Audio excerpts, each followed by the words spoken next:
Welcome everybody to Extreme Off-Road Silly Bills, and today we're dealing with the 1958 Aston Martin DBR1. Now this has 760 horsepower, 550 pounds-feet of torque from a 3.6 litre turbocharged inline-6 engine.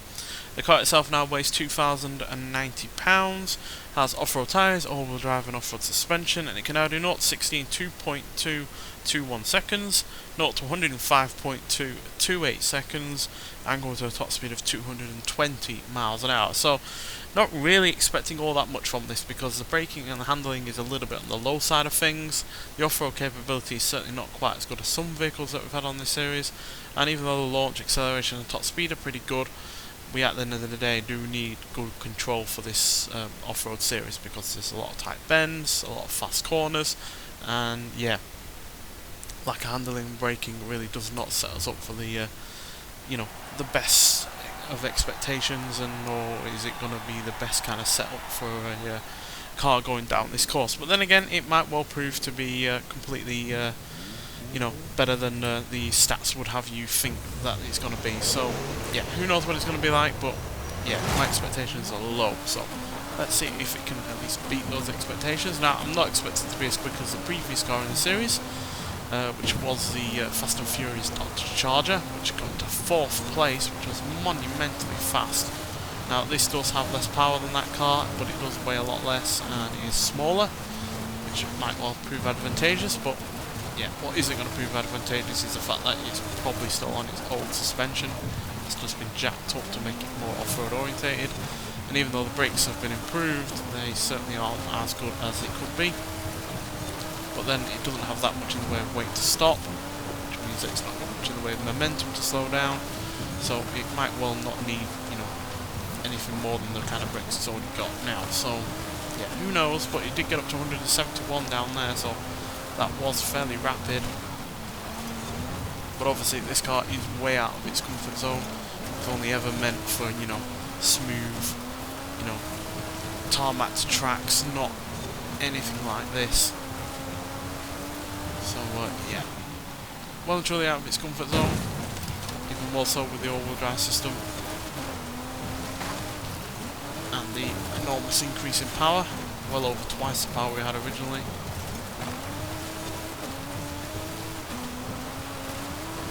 For now, everything is going quite smooth,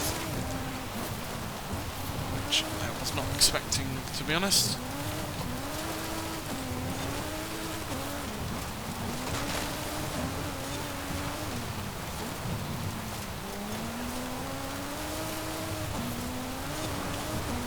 Yeah, this is one of the 4 vehicles that was added to the auto show via the winter, I think it was Wonderland update that happened on this game. So we've got a Ferrari as well, and a Porsche and a Jaguar. Already seen the Jaguar C-Type in How Fast Will It Go. Might well use that on this series because it was pretty damn quick in How Fast Will It Go, but then again, top speed really isn't a factor for this series. Pretty also interesting to see what the Ferrari and the Porsche can do.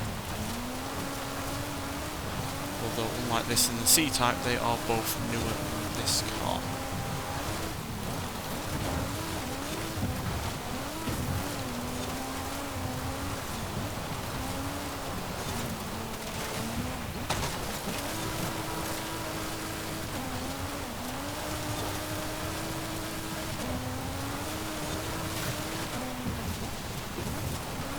Struggling with the power, so that is good.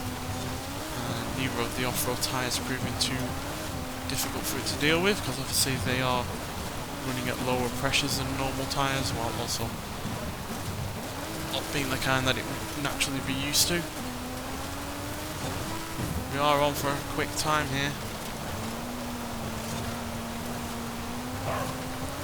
Not quite as quick as the Dodge from the previous episode, but still monumentally quick compared to what I was expecting out of it. So 3 minutes 13.638 seconds. So that puts us just outside of the top 10. To be honest, we go into 13th place. So we're just ahead of a Ford XB Falcon GT, as well as a Lotus Emira, Mercedes-Benz SL65 AMG Black Series, the MG Metro 6R4, which is obviously a rally car, as well as the GMC Hummer EV pickup, Chevrolet Corvette Z06, Nissan Z-Car, and we knock the Lancia Stratos HF Stradale out of the top 20, but we are ever so slightly behind, and I say that as in 0.2 of a second or thereabouts, the RJ Anderson Polaris Razor Pro 4 truck, as well as the Alfa Romeo Giulia Sprint GTA Stradale and the Morgan Aero GT, which is still clinging in on there in the top 10. So yeah, nowhere near as quick as the Dodge Charger. We're about 1.5-ish seconds slower than that car, but considering the the poor stats for the handling and the braking, and the fact it's obviously a classic racing car, this could have been a hell of a lot worse. And yeah, outside of a couple of times where the rear end bounced up after we went over a jump, yeah, the car was perfectly fine. To be honest, we were getting to really high rates of speed at times. The handling was much better than you would expect it to have been, and yeah, for the most part it dealt with the off-road elements fine. So yeah, big surprise with how fast it is, but also with how controllable it was as well. Nonetheless though, thank you for watching, and I'll see you in the next one. Bye.